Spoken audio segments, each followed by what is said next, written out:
সেটা বিষয়ে আলোচনা হবে এবং একটা পরিকল্পনা করে সেখান থেকে আমরা যাতে মুক্তি পাই সেটাই হলো লক্ষ্য। এটা একেবারেই এটা একটা। আরেকটা উদ্দেশ্য আছে একেবারেই মানে আমাদের মাল্টি পার্টি অ্যাডভোকেসি ফোরাম যে কাজ করছে তাদের জন্য এটা একেবারে নতুন একটা উদ্দেশ্য, যেটা আপনাদের সকলের সহযোগিতার প্রয়োজন।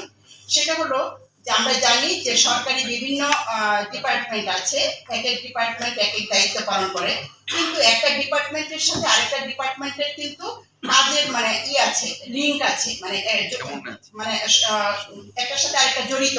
হ্যাঁ, এই যে আমরা কাজগুলো দেখি জড়িত, তো সেটা আসলে কিভাবে সমন্বয় হয়, মানে এক ডিপার্টমেন্ট, সরকারি এক ডিপার্টমেন্ট আরেক ডিপার্টমেন্টের সাথে এই কাজগুলো নিয়ে কিভাবে আসলে সমন্বয় ঘটে, সেটা একটু বোঝার জন্য মাল্টি পার্টি অ্যাডভোকেসি ফোরাম সকলের মানে বিশেষ করে সরকারি প্রতিষ্ঠান থেকে আপনারা যারা এখানে আছেন, যেমন এখানে জেলা প্রশাসন থেকে প্রতিনিধি আছেন, তারপরে পুলিশ প্রশাসন থেকে আছেন, তারপরে আমাদের যে ট্রাফিক মানে ডিপার্টমেন্ট আছে সেখান থেকে এখানে প্রতিনিধি আছেন, পৌরসভার যে ডিপার্টমেন্ট আছে পৌরসভা ডিপার্টমেন্টের প্রতিনিধি এখানে আছেন। বিশেষ করে একদম রিলেটেড মানে কিভাবে সমন্বয় করি নিজেরা এই জিনিসগুলো একটু ম্যাপ একটু আসলে বুঝতে চাই, কারণ ম্যাপ হলো এমন একটা প্ল্যাটফর্ম যেটা আমি সকলের জন্য একটু